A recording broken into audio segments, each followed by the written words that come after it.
Hello everyone, this is Dr. Madhurika Gupta from Dr. D.Y. Patil Center for Management Research, MBA Institute. And today I'm going to study demand analysis. So let's begin.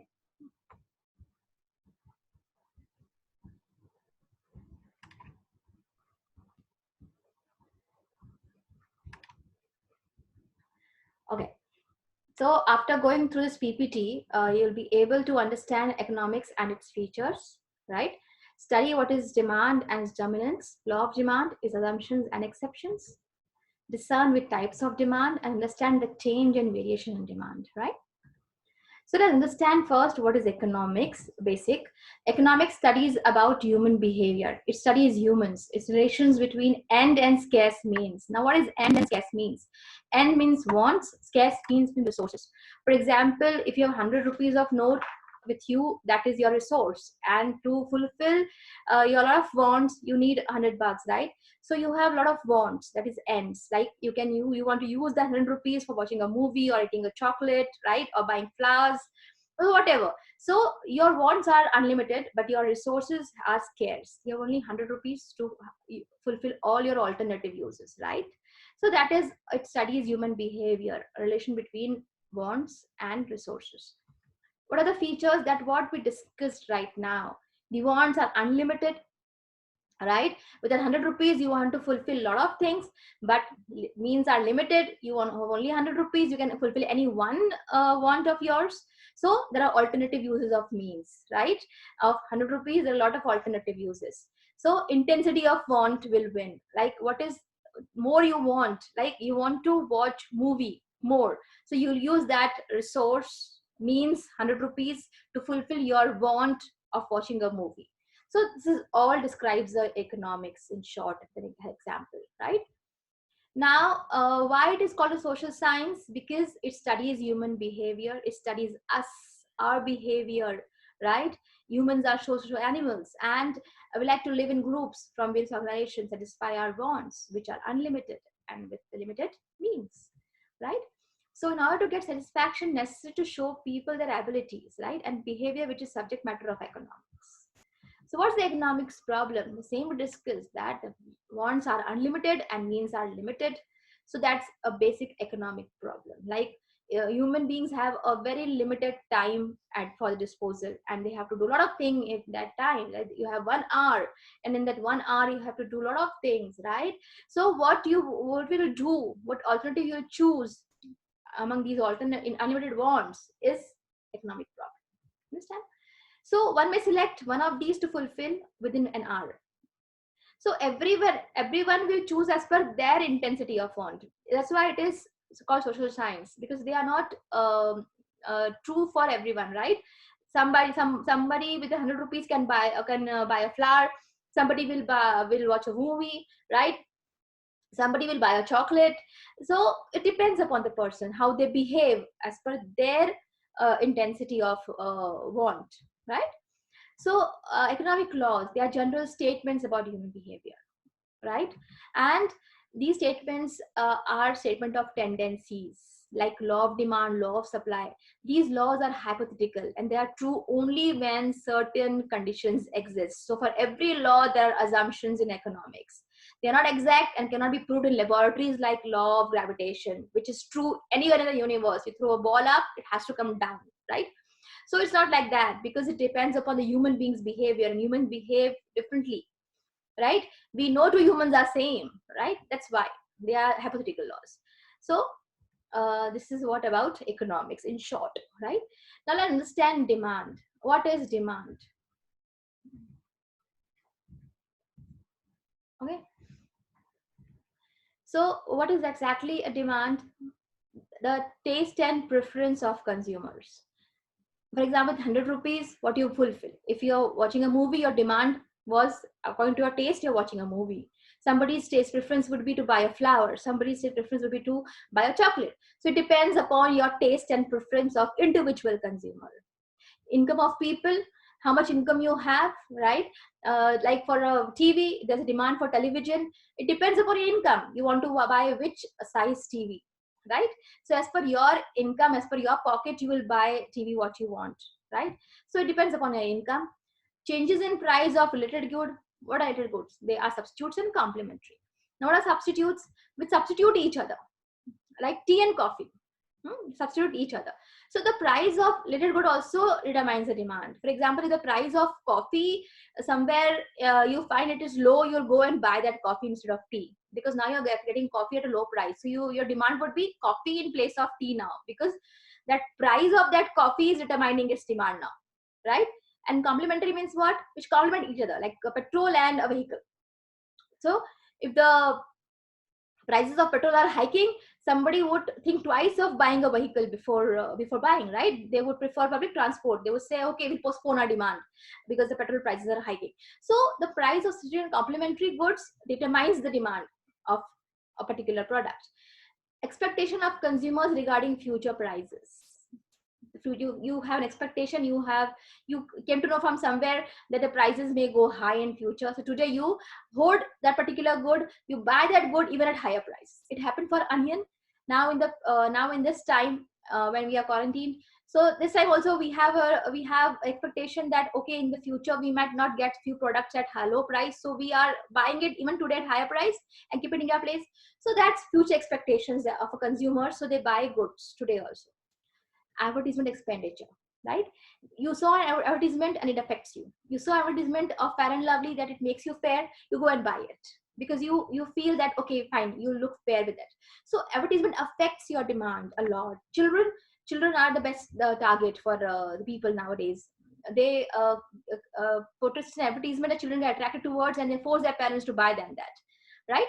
So if there's a health drink, with that there's a toy free, the children compel parents to buy that health drink with a toy. So these all are the advertisement effects, and that determines the demand for a particular product. Understand? The number of consumers in the market, of course, how many consumers are there, right? So higher the consumers, more the demand. So of course the demand is determined by the number of consumers present in the market. Now what is demand function? That's what we studied right now. It makes a demand function. So relationship between quantity demanded and the factors that influence it. What are the factors that influence it? We've studied the price of the commodity itself.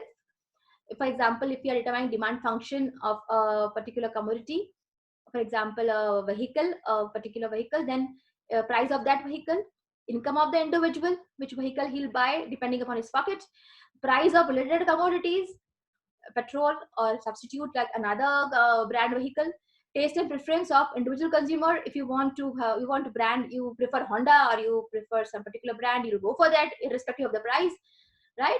Advertisement effect, you've seen that this particular actress comes in this advertisement of scooty, and I am like fan of the actress, I want the same scooty. So effect that you want to buy that because of advertisement effect. So these all things impact your demand. That forms a demand function. This was about demand. Now let's understand about law of demand. What is law of demand? Whatever you have studied till now, it is just a compilation of that. But the statement has to be word to word. What the statement says. Other things remaining constant, the quantity demanded increases with a fall in price and decreases with a rise in price. Common, right? You as an individual think about it. If price of a particular commodity is high, what you'll do? You'll not buy it. And if it is low, you'll go and grab it. So the same, if the quantity's price is high, demand is low, and vice versa. That is law of demand. There is an opposite relationship between price and demand. Understand? So this is how you symbolically write a demand function. Just read it. Read it. Okay. Now let's understand this with the help of schedule. If you draw a schedule of sugar, at a price of 10 rupees, demand was nil by consumers. When the price fall to 8, demand is 0.5 kg. When the price is falling, the demand is rising. Opposite relationship between price and demand. That is law of demand, right? That what is explained in on the left hand side. So now we'll put it in the schedule in the graph, right? If you put this table in a graph, it shows a demand curve. Now what is demand curve? The curve slopes down from left to right direction, indicating as demand rises with a fall in price and decreases with the rise in price. Understand? It has a negative slope. That is law of demand. Understood? Now, as I told you, they are hypothetical. There are few assumptions. They are true only when certain conditions are fulfilled. So let's see at assumptions of law of demand. So whenever you are asked a question in the examination about law of demand, you have to explain law of demand with the help of statement, schedule, graph, and assumptions and exceptions are compulsory to write it along with it, right? So what are the assumptions? We'll understand one by one. Population should be constant. It says to make this law of demand true, that if the price rises, demand falls. And if the price falls, demand rises. To make this statement true, population should be constant, because if the population rises, then this law can fail. Even with the high rise in price, the demand may rise, right? For example, if children population in particular area increases, so what will happen? The demand for toys and children garments will rise irrespective of the prices of the particular products. So population should be constant.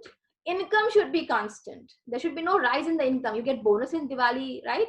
So what the people do, even if the high price of particular goods, they go and buy it, right? So there the law of demand fails. So income should be constant. There should be no rise in income of the consumer. Otherwise the law will fail. So if you get a bonus during Diwali festival, you buy the quantity like goods like washing machine or refrigerators, air coolers, etc. even when the prices are rising, right? Taste and fashion should be constant.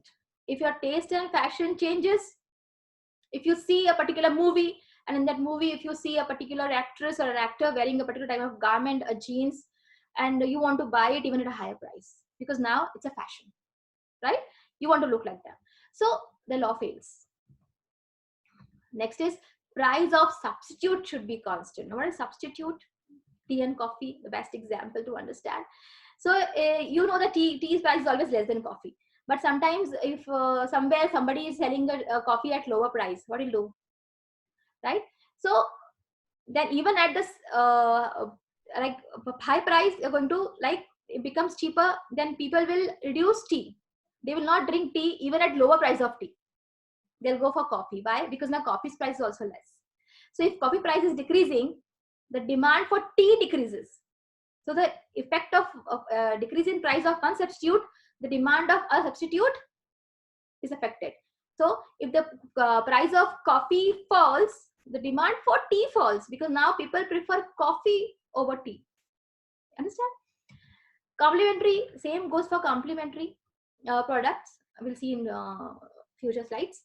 No change in weather conditions. There should be no change in weather conditions means achanak barish ho gayi, right? If there is rain, then people go and buy raincoat and umbrellas even at higher cost today. Why? Because it's a need. Weather is changed, is raining heavily. Understand? So climate should not change. So expectation of consumers should not be there. If there is expectation of future rise in the price, shortage of particular commodity, people go and rush and buy that commodity even today in a higher price. We are doing it today in a time of quarantine. You understand? So the law fails there then. Okay. Exceptions. Now, what are the exceptions to the law of demand? That means the law of demand fails there. No impact of law of demand. Kuch bhi kar lo. The first one, very, very relative, is habit. If it is your habit, no matter what the price it is, you go and buy it. If you are a habit of drinking tea, and if the price of tea rises, you will go and drink it because now you're habituated to it. The smokers will relate very quickly to me. If they are chain smokers, right, and the cigarette price rises, what they'll do, they'll go and buy it even at higher price because they have addiction to it. So in case of habits, addiction, law of demand fails. Ignorance.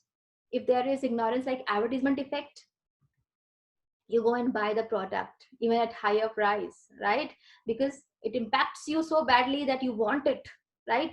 Some your favorite actor, actress is like there in the advertisement, and then you want it, you want to buy it, they are endorsing it, so you want to buy it. So it affects. If they're showing that your clothes are going to get your stains are going to get removed in one wash, you go and buy it because you think, oh, okay, this will happen, even it's costly, you go and buy it. I understand. So that is ignorance because of advertisement. Articles of distinction are prestige goods. Now what are prestige goods? Like diamond, jewelry, very, very costly motor cars and all. That's the rich people. It's a matter of prestige for them. If we have it, we look different. So we'll buy it. If it's costly only, we'll buy it because it makes us different from other people. So that is article of distinction, prestige. In that case, also law of demand fails because a higher price, the more is the demand. Okay. So if these goods are available at lower price, rich people won't buy it. Why? Because they think then it will not distinct them with others, right? Joint demand, when two goods are demanded jointly, then this is law of demand is not applicable. There's an exception, like scooter and petrol. When price of scooter falls, it demands rises, and demand for petrol also rises even at increasing price of petrol, right? So there the law fails. It means law is not true in case of petrol, because even at higher price of petrol, you are buying a petrol. Understand? Shortage of goods. If you have some idea that goods are going to be the shortage of particular goods in the market, then you go and buy today even at higher price. There also law of demand is an exception. Price illusion. What is price illusion? महंगा होगा तो अच्छा होगा, right? If it is costly, quality अच्छी होगी. That's the mental block we have. Everybody's have. Higher the price, the quality would be good. So that is price illusion. Then we go and buy the product even at higher price because we feel higher the price, better the quality. We're late. So that's price illusion, right? Giffen's paradox, very important. Now, what is Giffen's paradox? Giffen was an economist. Now, he gave some inferior quality goods in case of which law of demand is not applicable. We'll understand that with the help of example. Now, like food grains like jawar, bajra, maize were considered as inferior goods, Giffen's goods, which the poor people, that means daily wage people who work daily for daily wages and then buy food daily and eat daily, it's true for them, right? So food grains like jawar, bajra, maize are called Giffen's goods, inferior quality goods. So how it goes? For demand for bajra at rupees 10 per kg is 5 kg. So the poor is spending 50 rupees on the purchase of bajra, right? Now the bajra price remains same. Price of superior quality good rice 16 rupees kg. So he doesn't buy rice because it is too high for him to afford. So he only buys bajra 5 kgs, 10 rupees each, 50 rupees is spending on bajra. Now what happens? He cannot afford to buy rice. But when price of bajra comes down to 6, it was 10 before. Now the price of bajra comes down to 6 rupees per kg. So when the price of bajra is coming down, he's reducing his consumption of bajra to 3 kg from 5 kg. Why? Because now the money that he's saving, he'll buy that from that money rice, 2 kgs of rice, which is at 16 rupees per kg. His total consumption remains 50 rupees, right? But he's decreasing his demand for bajra even when the bajra's price is falling. So law of demand fails, right? So how it is? He's spending 50 only. Understand? So this I've explained here that total expenditure remains 50 only. 3 kg into 6 rupees per kg of bajra, 18 rupees on bajra, and rice is 2 kgs of rice, 16 rupees per kg. So he's spending 32 rupees on rice. So 80 plus 32, 50 rupees is spending in total. So such tendency is found in low income groups only. And as demand comes down with decrease in the price of bajra, it is called Giffen's paradox. Understood? So here, in case of Giffen's goods, law of demand fails as the biggest exception. Understood? Clear? Now let's understand types of demand. Direct demand. The goods which are directly demanded by us, consumed directly by us, have a direct demand. Like medicines, stationery, household furniture, we directly buy it and consume it ourselves directly. Okay. What is indirectly? That is not, we don't buy it. That is indirect demand, like plant and machinery, factory, building, factory furniture, raw materials used to produce the final product have indirect demand from common consumer. We're not directly producing cotton, we are producing shirt. Understand? So cotton is an indirect demand for a consumer. So it is derived demand. Understand? Joint demand, complementary good, that when two goods are demanded together, they are called joint demand. For example, to make a tea, what you need sugar, you need tea powder, and you need milk, right? So all these three are demanded jointly. Understand? So if demand for one article increases, the demand for complementary article also increases. Okay. This is a cup of tea, sugar, milk, tea powder. All three, sugar, milk, tea powder, have a joint demand. Right? Now, next, composite demand. In case the commodity can be put to more than one uses. Copper is the best example I've given below. So when a commodity can be put to many uses, right? Copper can be used to manufacture electric wires, utensils, coins, etc. The same manner, electricity can be used for various purposes. So that is composite demand. Hence, demand for electricity or copper is a composite demand, right? Then, in example, copper, electric wires, utensils, and coins. You can make three things with the copper. So copper is a composite demand. Competitive demand, substitutes. When it's competitive, it is substitute, compete with each other, right? We have discussed a lot of many types: tea, coffee, Pepsi and cola, sugar and jaggery. They are substitutes, competitive goods. Okay, so when two or more commodities are close substitute to each other, when other demand, when always compete with each other, when price of given commodity increase, the demand for commodity product also increases and vice versa. So it is competitive demand. We have studied a demand individual, I will study a market demand overall. So a demand schedule is a tabular statement of a quantities of commodity demanded and alternative prices during a given period of time by an individual. And a market demand schedule shows total quantities purchased by all the buyers in the market at different prices during a given period of time. So a market demand schedule is obtained by the horizontal summation of all individual demand schedules of all the consumers in the market. Okay, so it is explained below. So A, B, C demand, add up demand of A, B, C, you get total demand. At rupees 5, total demand was 10. At 4, 20. I'm reading first and last column, right? So like individual demand schedule, market demand schedule shows that in a given market, more quantity is demanded at lower price and lesser quantity demanded at higher price. See? Understood? Now, the next part, the next heading, that is change in demand and variation in demand. It's asked as a separate question. Understood? You'll understand. Now, what is change in demand? When the quantity demanded fluctuates, changes due to change in income, population, size, taste, other things, price substitute, then the phenomenon is called change in demand. Now, that means when the demand doesn't change because of price, but because of other things than price, that is change in demand. Types are increase in demand and decrease in demand. So what is increasing in demand? If other things change favorably and price remains constant. What are other things? Population size, income, taste, price of substitute. When these change favorably and price remains constant, situation is known as increase in demand. Understand?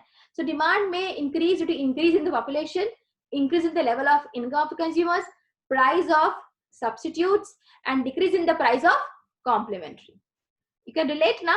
Price of substitute increasing, so demand for particular good will increase, tea and coffee. And for complementary, remember petrol and your scooty. Understood? So this is a demand increase in demand graph which I've shown here.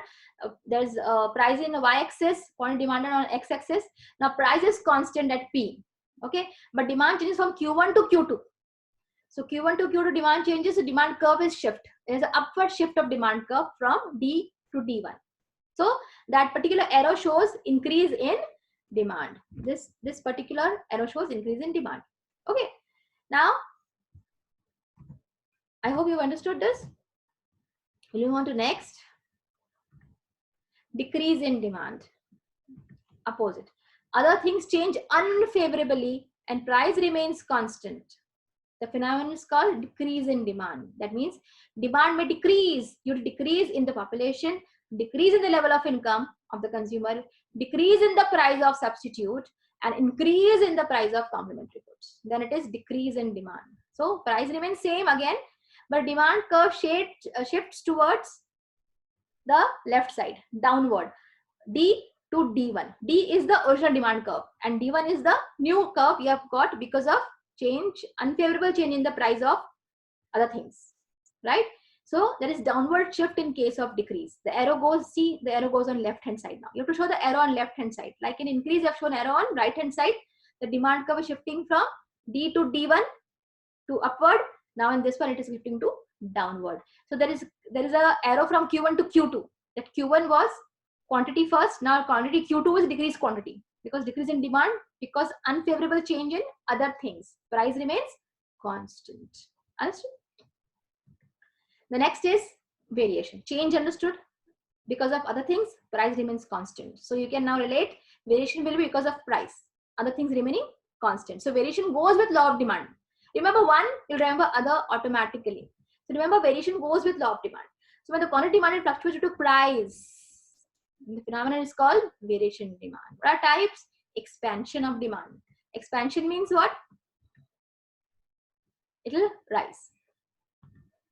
So now the price expansion will happen only when price will fall. Law of demand. So price was P1. Now price is falling to P2. Down arrow.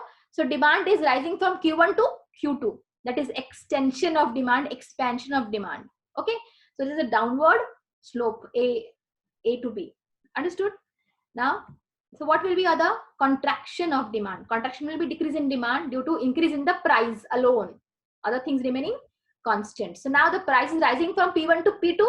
I've shown the arrow from P1 to P2 and the upward movement from A to B. And the quantity is contracting from Q1 to Q2. The arrow is going towards the left hand side. Understood? So you have to show in the form of a diagram contraction that your price is rising, upward arrow, and the demand is falling, the left arrow. Understood? So very simple. You remember any one variation you remember because of price, change is because of other things. Automatically you will remember. Okay. That ends our this PPT, and I hope you understood. I hope you have understood this, and give it a read, observe it very carefully, and hope you have some takeaways from this particular slide. Thank you.